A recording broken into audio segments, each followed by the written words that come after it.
afternoon. Thank you for spending time with us today for our second installment of Live with LifeLink. I'm Tracy Add, Public Affairs Project Manager for LifeLink Foundation, and I'm so excited to spend this time with you today. April's Donate Life Month, and April Donate Life Month is a time for all Americans to celebrate the generosity of those who have saved lives by becoming organ, eye, and tissue donors, and encourage more Americans to follow their example by registering their donation decision. Our team at LifeLink has been so busy preparing for this month. We're excited it's here, and we're looking forward to a great month of activities. You can also visit our website to learn how you can get involved in this special month. We look forward to having you in all of our activities. In addition, this week is Donate Life Blue and Green Spirit Week. Each day we are celebrating with fun activities, and you can learn how to get involved on our social media platforms. Today's Spirit Week celebration is Write a Message of Hope, and it's perfect for our panel discussion today called Connecting Families. So let's get started by introducing our guest. Dina joined LifeLink of Georgia in June of 2020 as the Family Services Liaison and is honored to witness the connection between donor families and their loved ones' recipients.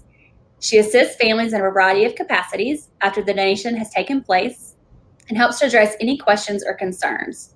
Prior to joining LifeLink, Dina was the director of bereavement camp in a hospice organization, was also employed with a funeral home that provided grief education and support to individuals in the community. Welcome, Dina. We're excited to have you on today. Thank you, Tracy. Hi, everyone. And I wanted to let you know before we get started, I'm in my office, as you can tell, in the building, and I have a timed light, so it will go off and get dark in here. So if you see me get up and turn it back on, that's what I'm doing. I wanted to mention that. That's awesome. Thanks, Dina. Our next panelist is Lydia. Lydia started her career at LifeLink in April of 2012, working in the Hospital Services Department of LifeLink's Tissue Bank. She began her current role as Donor Family Service Liaison at LifeLink of Florida in January of 2017, where her favorite part of her job is putting donor families and recipients in direct contact with each other. Lydia is originally from Des Moines, Iowa, and moved to Tampa, Florida in 2003 and has a background in DoD contracting. She enjoys spending time with her husband and her two twin daughters, and you can usually find them at Disney World or at the beach. Oh, that sounds fun. Welcome, Lydia. Glad to have you. Thank you. Thank you for having me, Tracy. Absolutely. So this is our panel for today. It's going to be Lydia, Dina, and myself, and we're going to be talking about all things donor family communication. So we're excited to have you. Thank you, everybody, for joining us. We're getting people on. You're commenting. It's great to see you there. So let's start it off with supporting donor families does not end with us when organ and tissue donation is complete. We continue to contact and connect with our donor families for quite some time after donation to help guide them in their journey as they've moved forward without a loved one. So let's talk a little bit about how we do that. So we're going to start with Dina and let Dina share some things of how we communicate with our families after donation takes place. Dina? Yeah, thanks, Tracy. Yeah, so Lydia and I support our families in a variety of ways post-donation, and we're going to both share different ways that we do this. And I will start with our mailings. And I'll mention a couple of them. We send mailings to our families for up to 1 year after the donation. And a couple of the items that we send a sympathy card, and we also send an anniversary card. And in the sympathy card, we also include some information for families to create a tribute for their loved one. And it's actually called our virtual memory book, because you can go to a page on LifeLink's website where you can actually create a tribute. And families do that by uploading a picture, and then they can share thoughts and words about their loved one, just whatever they want to share. And once they post that, it is a public site, so everyone can see the site, and you can invite your family and friends to look at the tribute. And it's just a great way to honor your loved one and to go on there and remember who they were and what they meant to so many other people. And then, of course, we end with an anniversary card, because it's just the 1 year anniversary for families can just be a tough time, and we just want our families to know that we are thinking of them in just a difficult time of the year. Absolutely. Thank you, Dina, for that. Lydia, you want to share some of the other things we have going on? Yes. So like Dina mentioned, we have several mailings throughout the year. One of those mailings is a survey that we send to our donor families. And in that survey, we include a brochure on how to submit a quilt square. We have a graphic for this. This is our brochure that we send. It includes information on sizing, what materials work best, and some ideas on what to include and where to even start. We get a lot of phone calls that people are like, I don't even know where to start. What do I do? What do I use? So this brochure helps in that. It's also supposed to help in the healing process, creating this quilt square in honor of your loved one.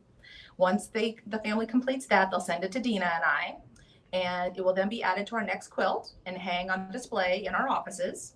And prior to the pandemic, the quilts also traveled to events throughout the year to share the message of organ and tissue donation with the public. So that's our quilt square project, our quilt memorial quilt project is what we call that. Awesome. We got a few pictures of a completed quilt, so we'll look at those and see the completed quilts we have. These are all from the Florida area, but it's beautiful. So I love those our are all quilt. individually sent to us, and we have a quilter that puts these beautiful quilts together. And it's always so special because each one is different. Each one is unique to the donor, and getting to see all those squares and when they're all put together, it's just really, really neat to see. So I know someone mentioned they want to do that for their daughter. Please submit one. We would love to have that for our next quilt. Yeah. Yeah. All right, Dina, let's talk about some of the events that we do. Yeah. So we do a couple of typically in-person events outside of COVID. But we have what we call a Tree of Life donor wall, and you can see the picture on the screen now. So this is just another way we honor our loved ones and their families. We have a wall in each of our buildings that has the names of our donors from the previous year. So for 2021, we would have the 2020 names, and then in 2020, we had the 2019 names. So we do this every year. And we have an open house for our families to come to the building, and we have a specific day and time frame that they can come in. It's a very casual setting. People come in, and a lot of times families will take pictures at the wall. We also have several of the quilts displayed that Lydia and Tracy were just talking about. And families will sometimes bring their quilt squares in. They drop them off at this event for us to put in our next quilt. And other times families will see this quilt and they'll think, wow, what a great idea. I want to also submit my quilt for them to include in the quilt coming up. So yeah, it's just a great day. And also families will have a chance to volunteer, sign up to volunteer within LifeLink for areas that would be a good fit for them. So that's one of our events. Lydia's going to talk about the other one. Yes, and we have a slide for our Day of Gratitude event. There is one of our pictures. Kind of like Dina was talking, we have initiative tables at this event as well. And this is our quilt table. That's Bernie, a heart recipient. He and his wife are there. And then there's 3 LifeLink staff members in the back. They were answering questions on how to submit a quilt square, everything I just talked about, the specifications, what to do, what not to do. And then obviously there's quilts on display for people to get ideas. And then on the left, on the white sheet, that is what we were pinning up quilt squares that people were actually bringing that day. So like Dina said, for both of our in-person events, people can bring their quilt square to the event and we'll put it on display right away. And once we have enough, we put it into a quilt. But that's just one aspect of the Day of Gratitude. But it was an annual event prior to the pandemic. It's a family-friendly event where we invited donor families to gather together to honor those who gave the gift of life through organ and tissue donation. The event included a short program where we had guest speakers, including a donor family and recipient, as well as a video tribute where we invited donor families to submit a picture of their loved one to share in the beautiful video. And then, like I said, there were tables set up that day about the Quilt Initiative table and how to become a LifeLink volunteer. We had our public affairs department was there, as well as some other volunteers to answer questions on if becoming a LifeLink volunteer was a good fit for you. You can volunteer at in-person events like this. You can be a speaker for us. You can do office work. There's many different aspects to being a volunteer. Unfortunately, right now, due to COVID, we're not having any in-person events, but we still would love to have you as a volunteer. Also at the Day of Gratitude, a picnic lunch was served, and there was plenty of time to connect with other families who share the experience of the loss of a loved one. And it was a beautiful and touching day for all. I love our events. I love our in-person events. And I know we're all sad we haven't been able to do them because of the pandemic. We hope to get back to those soon. But we're still able to connect with our families virtually. We've done a few things the past year for that. So we're still connecting, even though we're not physically with each other right now. So I think that's really great. So thank y'all for what you do for that. Is there some more things we've got that we connect with our families and support them after donation? Yeah, so Lydia and I both get several phone calls and emails from our families wanting to know how the recipients of their loved ones are doing, understandably. It's certainly a connection to them and their loved one. And we don't have this information in our records. So we have to reach out to the transplant centers many times to get this information. And we do get a lot of phone calls from family members who did not authorize the donation. So we have to get verbal consent from the legal next of kin to be able to give this information. That is not typically an issue, but I just wanted to share that with you just so families will understand. And most families do understand, because it just protects everyone involved. And that's why we do that. But it is very meaningful for our families to know how the recipients are getting along. So I'm always happy to share some good reports. Absolutely. Yes, and one of the last things we do is we connect families through correspondence, which is the main reason we're here today, to help explain the process of written communication and how donor families and recipients can be put in direct contact or possibly meet someday.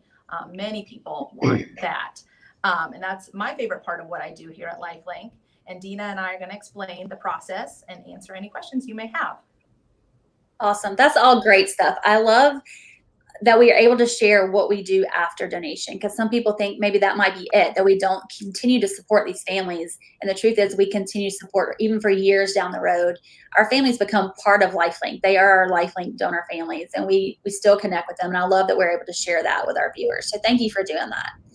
So let's talk a little bit about the difference between organ donation and tissue donation communication. We know there's a difference. Let's let our viewers know what that difference is. So Dina, let's start with you and see if you can kind of help us out with that difference of communication.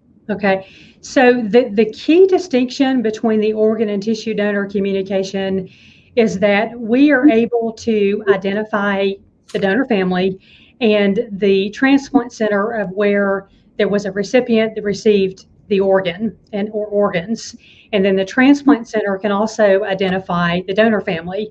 That makes for an easy transition of sending the correspondence to the family and to the recipient. That's really the key difference in the organ and tissue donor communication. I'm going to let Lydia share some aspects of the tissue communication. Great. Right. So the main difference, like Dina said, is the organ. We know who the organ donor is. We know where they were transplanted. So that's, we can send the communication there. With tissue donation, in many instances, that tissue recipient information is completely confidential. So when the tissue leaves LifeLink and goes to the hospital or transplant center, we don't know anything about that tissue recipient unless they write to the donor family first. So if they write to the donor family first and we forward that communication on to the donor family, then obviously we have their information now and the donor family can write back. However, in every case is different, and there are certain types of tissues where we can, the donor family can write first, such as corneas. But obviously every donor is different. Every donor is able to donate different things. So the best way to find out if a tissue donor family would be able to reach out to their tissue recipients first would be to contact Dina and I. We would be able to find out with what tissues were donated and if we're able to reach out first, or if we would have to wait for a tissue recipient to reach out first. Awesome. And I like what you said, Lydia, that every case is a little bit different. So we do have we can't say it's all this way for everybody. We have to look at each case by case. So if you do have questions, we're going to have our contact information come up on the screen, and we'll pop that up a couple of times during the presentation today, so you can write that down if you want it. So the phone number is going across the bottom of your screen now for Florida and Georgia. So y'all write that down, call them if you have a question, and they'll work with you on each individual case. So Yeah, thank you, I'm ladies. happy to help. Yeah, that's a lot that we need to make sure people know the difference. So thank you for that. So let's talk about how we communicate between donor families and recipients. So LifeLink facilitates this communication. And a lot of times it helps grieving families heal, and that allows the recipients the opportunity to express their gratitude for the gift that they received. So there are quite a few moving parts to communication. So I want us to spend a bulk of our time today talking about the roads of communication and exploring the different components to communicating amongst donor families and recipients. So we're going to start out by showing some actual visual roads of communication. So we're going to throw up an image for you guys, and Dina's going to talk a little bit about how we go about this process of the road to communicating. So Dina, starting with you. Yeah, so we thought that the visual would help understand, and I know many of you who have already corresponded have probably understand and been explaining the process. The correspondence has to go through several different hands, but it works, trust me. So if the donor family initiates the correspondence, they actually send their correspondence to Lydia and I at our LifeLink offices. Then we forward to the transplant center. Then I think the next slide will show, I'm sorry. So we forward it to the transplant center, and then they forward it to the actual recipient. So we don't send it directly to the recipient, I guess is what I'm trying to help y'all understand. So it takes some time for it to go through several hands. And this is just to make sure sometimes the recipient, for whatever reason, may not want correspondence. So the transplant center would already have this information, and they would be able to communicate that back to us so we can let the family know. Then if the recipient initiates the correspondence, it's kind of backwards. So the recipient would send it to the center. Then the center knows to send it to either Lydia or I. And then we receive the correspondence, and then we are able to identify the donor family, and it's sent to the donor family. And again, it's not sent from the center directly to the family because for whatever reason, the family may not want correspondence, and the center would not know that. So it protects privacy. And it does sound like it's kind of making things hard, but it works. We get a lot of correspondence, so the process works. But it's helpful for you to know how many hands it does have to go through to get to the right person. Exactly, Dina. I think that's so important for a visual. That's why we wanted to throw that visual up there so y'all can actually see it doesn't just kind of hop from here to there. It's got different parts that it has to go through. So thank you for talking about that. So let's talk about how do we start corresponding? Like we're talking about corresponding, we're talking about donor families and recipients. So what does that actually mean? So how do we start that? Is it a phone call, an email, a letter? Dina, let's talk about that. What do we need to do first? Yeah, so we actually start that correspondence with a family or a recipient via mail. And you can do that through letters or cards. Some families choose to write their letters, handwrite their letters on notebook paper, computer paper, whatever they want to do to get their letter to us. Some people will type it on the computer and mail it to us that way. Some people will even send the letter in an attachment, and we print it off and we send it to the transplant center. Some people choose to just go get a card that shares words that you may have written, and then they write a little note in the card. So there's no rule on how you want to create your correspondence. It just has to begin with mail. And we will talk about later in this hour about emails and phone calls and why that is not the way to go in the beginning. Perfect. Thank you. So let's talk a bit about privacy and confidentiality. So we know the process of donation is confidential. The donor family does not know the recipients. Recipients do not know the donor family. So Lydia, let's talk about how do they initiate that communication but continue to be protected by that privacy? So is there a way to do that? How do we go about that? Yes, like Dina was saying, we want to ensure that all parties are protected. So we do have brochures for that we send to all donor families and that the transplant centers give to their recipients. And in those brochures, there's information on what can be included, what shouldn't be included. And some of that information would include that you can include would be the state you live in, first names, your family information such as children, grandchildren, spouse, some of your hobbies and interests, either yours or the donors. And recipients obviously may want to include some important milestones. They want to let their donor family know how they're doing. Obviously thank the donor family and their donor. And if you do put a last name or an email address or a phone number, which we don't want to share that, but if you do put that, Dina and I will just white it out. So if you ever receive a letter from a donor family, if you're a recipient or a recipient send something to a donor family and something is whited out, that probably just means they put a last name or an email address or phone number. So we're going to go ahead and take that out for the time being. And then we can talk about that. I think that's coming up, that we're going to talk about how we can put families in direct contact. But if you do put anything that technically shouldn't be shared early on, it's okay. We'll take that out and forward the letter or card on without a last name or phone number type thing. That's a perfect segue into our next little topic of people, donor families and recipients. I've been here at LifeLink now for 14 years, and they're always concerned about, what do I say? So recipients, some of them have the guilt because they're living, someone else has passed away and they were the beneficiary of that. They don't want to say the wrong thing. They think thank you might not be enough. And you've got some, on the other side, donor families, they don't know how to start a conversation with someone who has a gift from their loved one. So that's a perfect segue of what you were saying, is just put information in there and y'all can white it out if it's not appropriate. So I think we need to make sure people don't get so hung up on the, what shouldn't I say, that they don't write a letter or a message of hope, but they can put stuff in there. So Dina, let's talk about, what do we want them to include? What should be a starting point for someone who wants to write a message of hope to their recipient or donor family?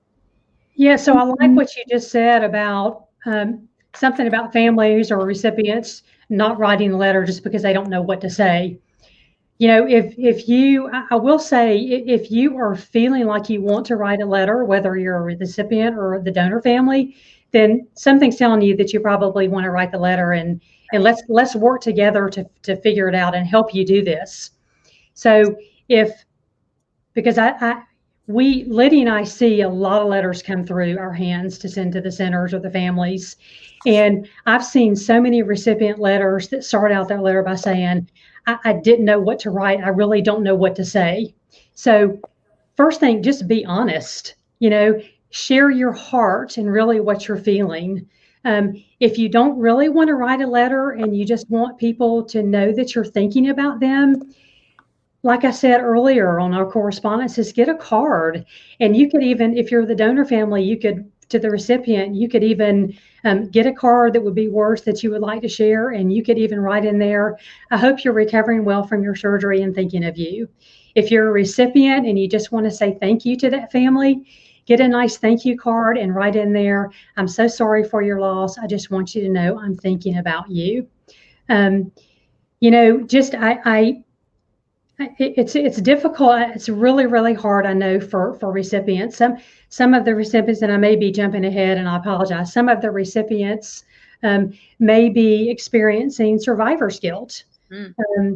The families have experienced sudden traumatic passing of their loved one. The emotions are in different places. So my point is, if you are struggling with what to say, don't stress out about that. Share your heart, write something short. If you're still struggling, give us a call and we will help you work through that. I love that. So you guys are available to help. So our family service liaisons, they want to help you. If you want to write, if you have that feeling that you need to say thank you, or you want to reach out to your recipients, give us a call. Let us help you through that process. This is what these ladies do on a daily basis. They want to be there. Phone numbers on the bottom of the screen. Please reach out to them. They are here to help you do this communication because we want you to connect if you want to. So thank you for that. Great information. So the road to communication. Can I add to that too? Oh, absolutely. Go ahead. So the only thing I wanted to add is that like Dina said, a lot of recipients don't write. It's not that they're not thankful. They're so thankful and grateful and thankful for their donor and donor family for saving their life. But at the same time, donor families want to hear from you. That is one of the biggest, most important calls I get, that they want to hear something. Anything is better than nothing. I know you might be at a loss for words and you think that thank you is not enough, but let me tell you, a donor family would not agree. They would love to just hear anything from you. A thank you, I'm doing well, a little bit about yourself. You don't, like Dina said, you don't have to write a lot. Just a thinking of you or thank you card would be wonderful. I know, I can't imagine how hard it would be not knowing what to say. This is such a huge gift of life, but I can tell you that every donor family I've talked to has told me that anything is better than nothing. They just want to hear that their loved one made a difference and hear from someone whose life has been changed and saved by their loved one. Great point, Lydia. That's exactly right. Thank you for Thank adding. you, Lydia. Perfect. Yeah. So let's talk about the roads of communication again. We talked about how the process, where we have to go from the family to LifeLink to the transplant center, then to the recipient, and vice versa. So it can be really long. Lydia, let's expand on it a little bit and talk about how long that process can really take from the time a donor family or transplant recipient sends their letter and what happens. Let's talk about that. Sure. So like the graphic showed, there are a lot of mailings involved. Like Dina said, the process does work, but unfortunately there's kind of a lot of back and forth. So LifeLink, as well as the transplant centers and some tissue partners, we do our very best in mailing the correspondence in a timely manner. But because donor families or recipients can initiate that correspondence in organ donation, that is, it is possible for the letters to kind of cross in the mail, or a letter might be on my desk or a letter might be on a transplant center's desk. So once in a while, those letters kind of cross in the mail. And so a family might get a letter where they don't understand why the recipient, didn't answer their questions, or vice versa, why the donor family didn't write back. And it kind of seems like, wait a minute, they didn't get my letter yet. That's just because of the time frame. I mean, we do the best we can to get these letters as soon as I get them, to get them out to the transplant center, but then it might sit on the transplant center's desk for a little bit. Sometimes they send it to the recipient directly. Sometimes they wait until the recipient comes in and is seen at their next clinic visit. So all transplant centers are different. Dina and I do the best we can as soon as they come into our, into our office. So like I said, we do the best we can, but if there is ever a slight delay or the mail kind of crosses in the mail and it looks like the person didn't receive your letter, they probably didn't. Maybe they sent their letter and they got your letter after the fact, and vice versa. So, but to answer your question, Dina and I do the best we can, and all we can control is here. What we do at LifeLink is to get those letters out, whether it's to the donor family or to the recipient. But the transplant center, we also have to keep in mind that they are seeing patients. So that's not all they do. They don't just pass letters on. They are, in clinics, and they're, the appointments. And so they do the best they can at getting these letters out, either out the door in the mail to the recipient or given to the recipient at their next clinic visit. So we just have to keep that in mind. Very good point, that this is not their only responsibility is to pass letters back and forth. That's perfect, because they are seeing patients and they're doing other things. And while it is important, it's a priority for them, and it's not, sometimes on this day might not be the top priority. So good information, and the whole conversation of it could be on the road at the same time. So it might get crossed at some point. A letter to a family or to a recipient might pass, and you might not, you'll wonder, why didn't they mention this when I in my letter? Because they might have not have gotten it yet. So that's good to remember. Yeah. So let's talk about a time frame or a time limit. Is there a time frame that we need to wait to write our letters, or can we write right after donation or right after transplant? How does that work? LifeLink does not have a time limit. We've had donor families write right away, recipients write right away. We don't hold anything up. As soon as we get that letter, we're going to pass it on. Now, some transplant centers, and they're constantly changing. The rules are kind of changing. But some transplant centers have a rule of 1 year that they're going to wait. They're going to tell their recipient, please wait. Let's let the family do some healing. You need to do some healing from your surgery. Let's go ahead and wait about a year before you reach out. Like I said, we don't have that rule. So I'm not gonna hold a letter from a recipient. As soon as I get it, I'm gonna send it to the donor family. And same, if I get a letter from a donor family, I'm gonna pass that on. We don't have that rule.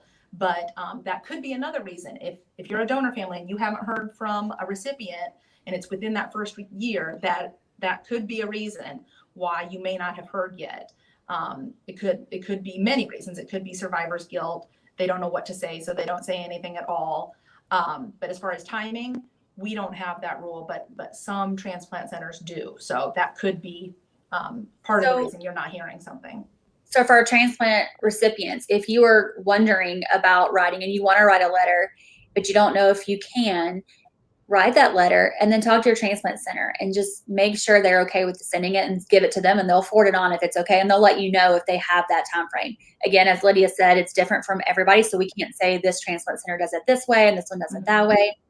Constantly changing. So if you have questions as a recipient, ask your transplant coordinator at your transplant center, and they'll be able to give you the most accurate information that's current right now. So exactly. Good stuff. Yep. So we started the correspondence. We've written a letter. The donor family has written a letter. The recipient sent a card. We're on the road to communication. So now what? When should we hear back? And what if we don't hear back? Let's talk about that, Dina. Can you share some information about that? Yeah. So based on what you just said, so one reason you may not hear back is the transplant center does not allow that correspondence for up to a year. That could be one reason, but there's so many different reasons. There is no guarantee that you will hear back from the recipient and or the family. And I want to just say there's no right or no wrong. It is an individual choice, and each individual, each recipient, each family has to do what feels right for them and what they are comfortable with. So I want to say that if you hear from your family or you hear from your recipient and you never hear back, I think like Lydia said earlier, it doesn't mean that they don't appreciate your correspondence. They are just not at a place to reciprocate that correspondence. I think I mentioned earlier, our families have experienced traumatic and painful loss, and sometimes it is just too painful for them to correspond right away. They may be ready 3 years from now. With recipients, their recovery may have been a little more difficult than they were anticipating. They could be, as we've mentioned, have survivor's guilt. Just don't lose heart that they are not hearing or getting your words. They're still thankful on both ends to hear from you. They are just at a different place, and that can be very hard to explain to a family or explain to a recipient. We have several families and recipients that will write to each other on the 1-year anniversary. That's common. But just know that you need to do what's best for you, and where you're at in your grief process. And I know Tracy has a personal story that she would like to share. Yeah, absolutely. So I think that you said it. I'm picking up what you're saying things, and as you say it like clicks in my mind. That was just the perfect way to say it. Of everybody's different. Everybody's on a different journey. So even though these families have lost someone like someone else, their journey is still different because it's a different person. So it's a difficult journey, no matter what and who you are, what side you're on. And the first difficult step is beginning that correspondence, and then the second whole piece of this is waiting to hear back or not hearing back, and then that wondering of why am I not hearing back. So I hope what the ladies have shared so far helps you kind of understand why you might not be hearing back if you don't. I will share that my mom is a 2-time heart, 1-time kidney recipient, and she got her first transplant in 2002, her first heart transplant, and she thanked her donor family pretty soon after that first transplant. It was a hard note to write. She attempted it several times before she felt like she got it right enough to send. She didn't hear back immediately. And that was something that was kind of a struggle of why are we not hearing back, that question that everybody probably has. We did get a letter back that told us more about her donor, who was a 28-year-old male named Ty. And he was an artist, a son, a brother, a father. So mom kept writing after those letters. She kept writing back. Anytime there was a big milestone in her life, she would just send a little card, send a little note. We didn't hear anything back, but she still kept sending those letters because that's what she felt like she needed to do. Again, everybody is different. You might want to write one time and that's it. And that's okay. There's no right or wrong in this whole situation. But she kept writing for the next 5 years. And even though we didn't hear back, we finally got a phone call from LifeLink that said the family was ready to meet her. And so they were ready to connect at that point. It just took them that time to get there. Again, everybody's different. They were not ready in the beginning, but then they became ready. So what I would encourage our recipients and our donor families, don't give up. If you want to keep writing, keep doing it. You never know when the other party will be ready. So if you feel the need that you want to keep writing, do it. Don't get discouraged. Keep that communication going because you never know if they want to meet, and they might not want to, and that's fine too. The second experience with us is mom received a second heart and a kidney in 2012, and she is written to that donor family, and we have not heard back. So we've seen both sides of it, one that the family communicated back and one that did not. Again, each case is different. We don't hold any ill feelings toward either family for not being ready to communicate in their time frame. So I think that's what we need to understand is every family is different, and we've got to be compassionate, understand what they're going through.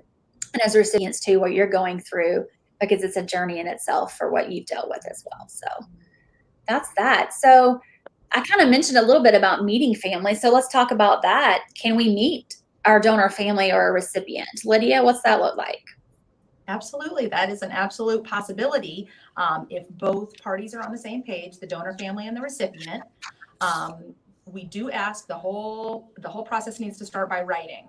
So we need each party, the donor family and the recipient, would need to write at least 1 or 2 letters each, getting to know each other, like we talked about, hobbies, interests, asking, how the other one is doing, finding out about the donor, getting fairly close in writing first, and that helps build that relationship. And then if both parties are on the same page, we do ask that they put in writing, I would love to have direct contact with you, or I would love to meet you someday. I usually suggest doing both because your donor family or recipient might live in California and you're in Florida or Georgia. So a meeting might not be possible. Of course, you might want to meet someday, and that could possibly happen, but direct contact is usually could be easier than a meeting if that person is far. We ask that you put that in writing. Not only does that show us here at LifeLink, it's going to show the donor family and or recipient. It's going to show the transplant center. These instances, it's on a case-by-case basis. Dina and I write proposals. They go all the way up to our vice president. She likes to see in writing that everybody's on the same page. So we do ask that you put that in writing. If you have any questions, you can call us. I get many calls on, what should I say? What should I not say? If like I was saying earlier, if you put your last name or phone number or email address, even though we're going to go ahead and take that out, that still shows that you want to share it. That's going to show, my vice president. It's going to show the transplant center. It's showing the person you're sending it to that you want to share that. So that's the first step. And then once we find out if everybody is on the same page and people write that, then Dina and I would then send release forms to both parties. And it's just a simple 1-page form. You would fill out the top portion with your name, address, phone number, email address, whatever you're willing to share. And you would do that in the presence of a notary.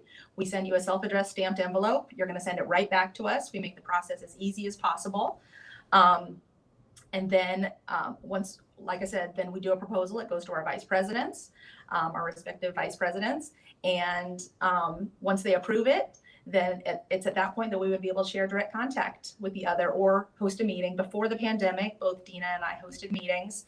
But right now we're only putting people in direct contact. But of course, they could meet on their own if they want to. And I have put people in direct contact this past year and they have met. That's great. So yeah, it's exciting. That's my favorite part of what we do.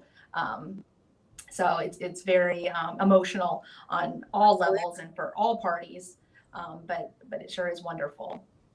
That's a great segue into what we're going to look at next. So I will say I mentioned it briefly, we met my mom's first donor family 5 years after. I was able to meet his parents and his daughter. And since then, I've met siblings and still keep in touch. It's a neat connection. It's a small world. We actually figured out my grandfather went to school with Ty's parents, which was just a crazy coincidence. We found that out at the meeting. So small world. For our family and Ty's family, it felt like the right thing to do at that time to meet. But remember, it might not be right for everyone. So we need to keep that in mind. Everybody's different. So donor family recipient meetings are always so special for the parties involved and even us as the LifeLink staff. I know you ladies have been a part of some. I've been able to witness some, and it's always so cool to watch these two families blend together. So we don't have a donor family recipient that's going to share with us, but we have a collage of different pictures we're going to show you. So we're going to show a little 1-minute video of our recipient and donor family meetings that we just kind of put together for you. So let's watch that video, and we'll come back and talk a little bit more and answer some questions.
Every time, y'all, I saw those pictures, I knew what was coming, and I'm still like wiping my eyes. Yep. Like, so powerful and so emotional. And those families, you could see some of the families, they had a stethoscope and they were listening. That was a donor family listening to a heart recipient. So listening to their loved one's heart beat in someone else just gives me chills, and seeing those videos and those pictures. Yeah. That's great. And can I share something, Tracy? Absolutely, go for it. So I wanted to share, if you never get the opportunity to meet your family or your recipient, the letters that I have received make me cry at my desk many days. Yes. They are beautiful, and people just pour their hearts out. And even if it's just a card with a few words, that's someone pouring their hearts out. So that's even meaningful as well. So don't get discouraged if you never get to meet them. The letters are amazing, and I just I'm so honored to be able to read those and forward those to the recipient and the family. I just wanted to share that. Absolutely. I think that's perfect, Dina. So we've had a lot of questions come in. Those are all the topics we were going to talk about. So we want to take some of your questions. So keep putting those in the comments. We're going to get to some of those, and we'll throw them up on the screen, and we'll try to answer them to the best we can. We might not get to all of them, but we have one right here. What type of info can the recipient have from the donor family? I'm 3 months out, a full liver. Congratulations. And I wanted to know what to expect. I live in PA, close to Philadelphia. Ladies, one of you want to take this question of what can they have as a recipient? What information can they have from the donor family? That depends on the transplant center. Some transplant centers will give like the age and sex of their donor. I know for our donor families, we send what's called the family letter, and we give very general information on their loved one's organ recipients, such as age, sex, and where they were transplanted. Vanessa, I think you'll need to check with your transplant center because unfortunately, we're not able to give any information about your donor unless you wanted to reach out to your donor family. That's what correspondence is all about. So you could write to your donor family and ask them those questions, and hopefully they would write back. But your transplant center may give you very limited information as far as age and sex and possibly where your donor is from. And all that goes back to the confidentiality and the privacy that we have for both parties, and it's to protect both parties, the recipient and the donor family. So, And we get questions from donor families asking for more specific information on the recipients. So it works both ways. And we're not able to give specific information on the recipients. So that's why we suggest that they write. We suggest the donor families write to the recipients, and hopefully they'll write back and give them more information about themselves. And hope if the recipient wants more information about their donor or donor family, we ask them to write to their donor family, and hopefully they would write back and give more information. So that's one of the main purposes of correspondence. thank you, Lydia. Great question, Vanessa. Thank you for putting that out there. Let's see, we have another one. Is there ever a statute of limitations where we can find out info on our donors if they don't ever write back? Who wants to, anybody want to take that Unfortunately one? not. I get that question a lot as well. You know, it may be years down the road. And unfortunately, we're never able to give, the name of the donor, any information. If that donor family is not going to write to you and give you that information, and if that's not something your transplant center can give you, like I said, we're able to give very general information about the recipient. So if the transplant center is able to tell you every transplant center and hospital is different. I know some recipients get quite a bit of information about their donor. They know their age, their sex.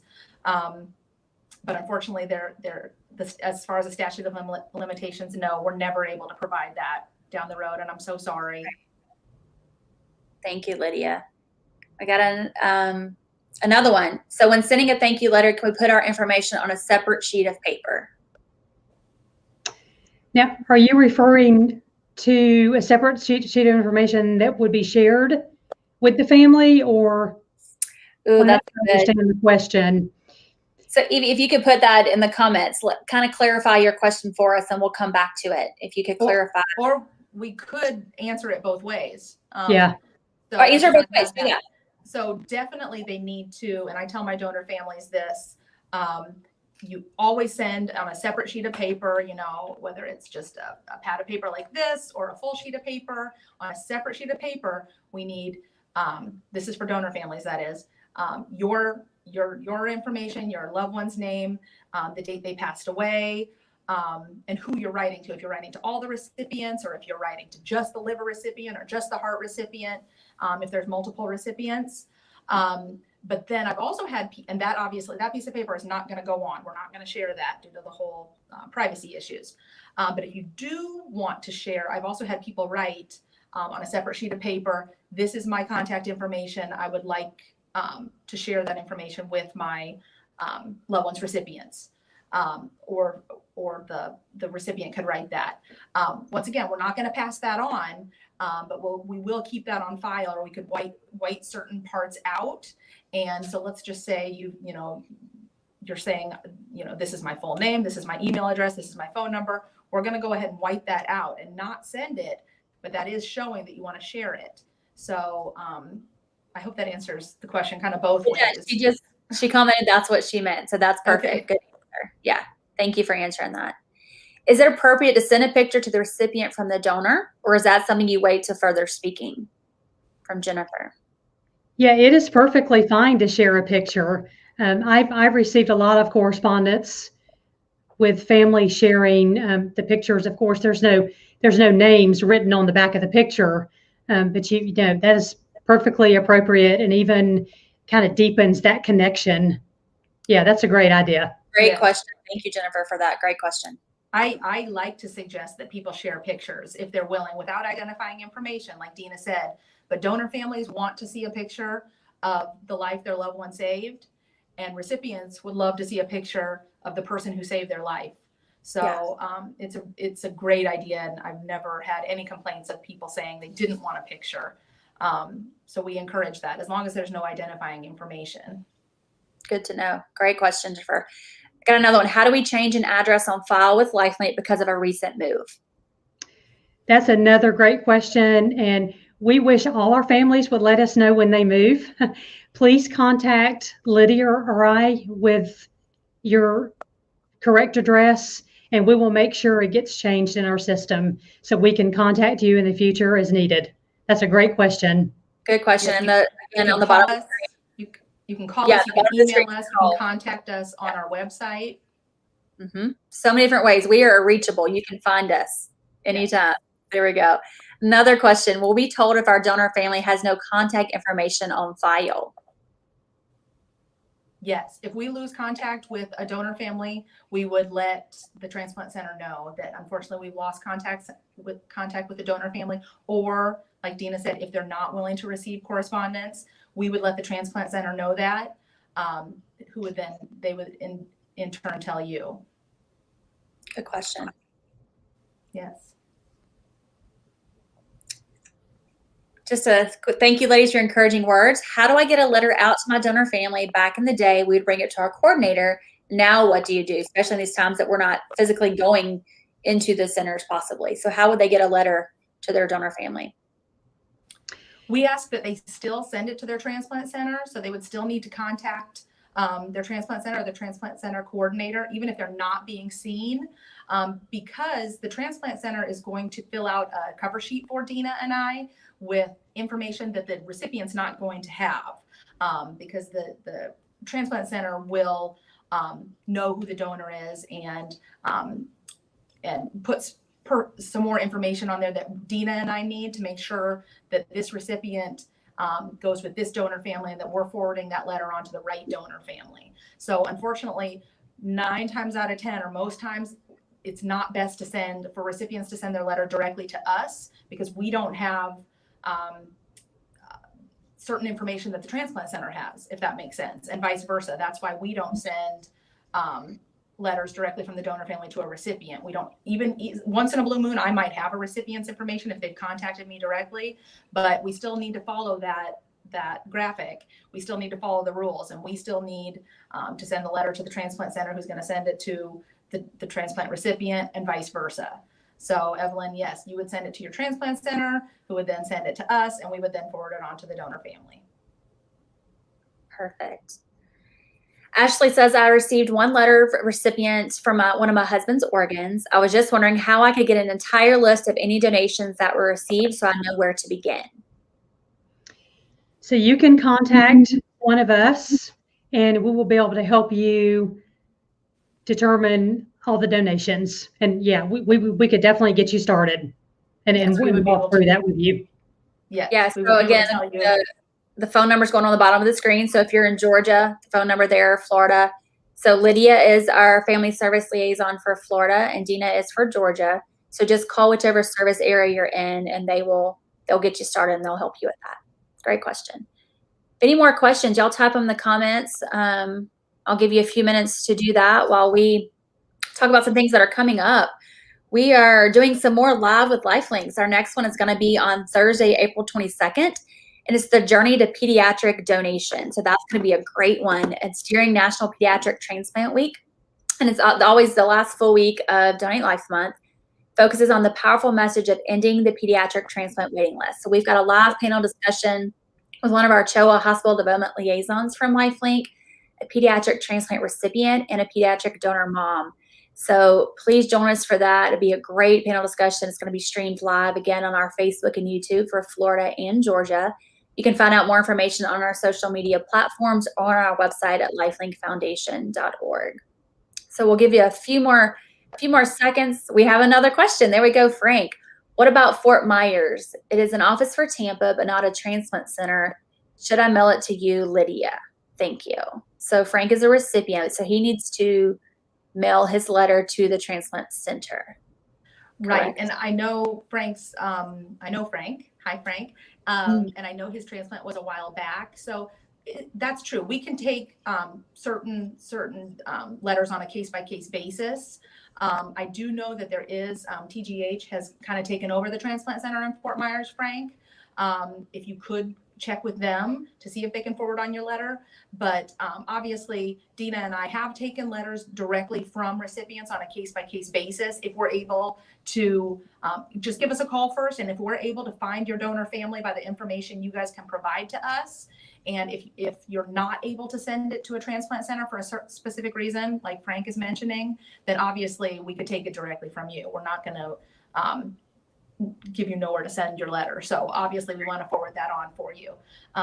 So just give us a call. It's a case-by-case basis, but for the most part, it needs to go through a transplant center. But like you said, Frank, if you're not seen at a transplant center anymore, or your transplant center has closed, give us a call and we will try to look up your donor information by your name, your transplant date, the organ you received. We'll try to look that up. And as long as we can find the right donor family and make sure we're sending your letter on to the right person, then we'll tell you to go ahead and send your letter to us.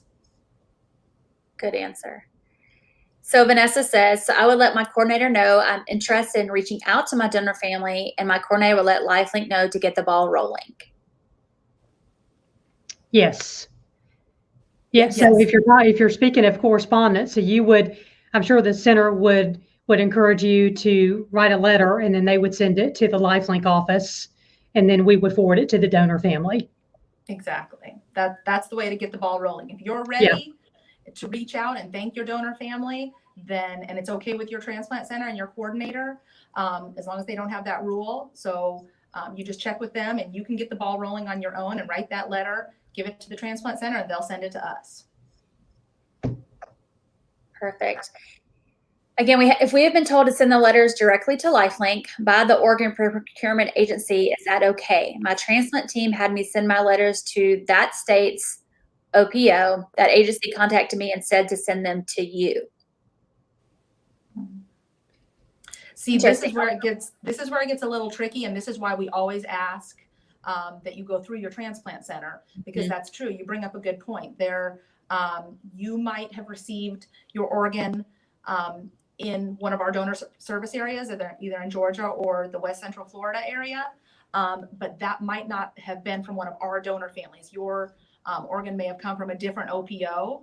So that brings up a good point. This is why you always need to go, well, 99% of the time, you should go through your through your transplant center, because they know where that letter needs to go. And it might not be to Dina and I, it might be, South Carolina or Texas or a different OPO where your donor family resides. So, or where your donor was from. So I'm surprised they told you to contact LifeLink directly, but I would have to send you back to your transplant center, because they are the only ones who know where your letter should go, whether it's one of us or a different OPO.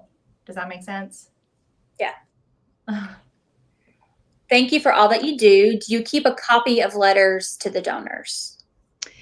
Yes, we keep a copy of all our correspondence. So if for some reason it were to get lost in the mail, lost in the hands, we have a copy of that, and it will still get to the recipient or the donor family. Exactly. Or I've had people contact me and say they moved, or there was a fire or a flood, or something terrible happened and they lost the letters, or they were damaged. So they're not going to look the same. If you got a beautiful card or a handwritten letter, it won't look the same. It'll be a photocopy. But yes, the good news is we do keep copies of those. Great.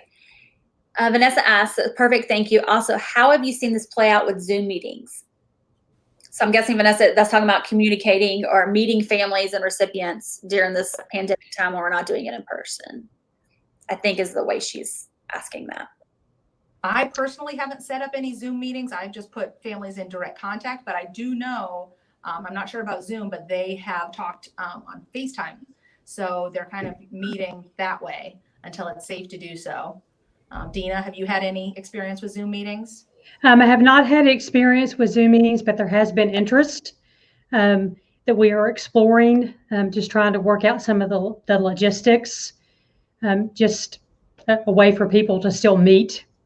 They can't meet physically yet, but nothing has been determined as of now. Great. Great questions. Thank you, everybody, for jumping on and watching with us today. If you have more questions, please send them to us. You can call us. These ladies, again, are available to answer your questions at any time. Please do that. Thank you all for the wonderful comments y'all been saying. We enjoyed bringing this information to you. We hope you learned something good.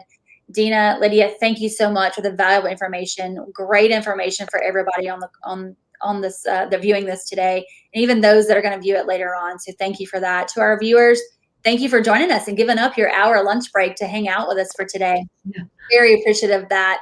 We hope you got that great information. And don't forget that you have the power to save lives by being an organ, eye, and tissue donor. register your decision by visiting our website and scrolling on the bottom of your SKU, register your decision, and tell your family and friends. Make sure they know that you want to save lives and encourage them to save lives too. So thank you again for joining us. Happy Donate Life Month, and we'll see you soon. Thank you. Thank Bye-bye. Thank you. Bye. Thank you, Tracy. Thanks, everyone.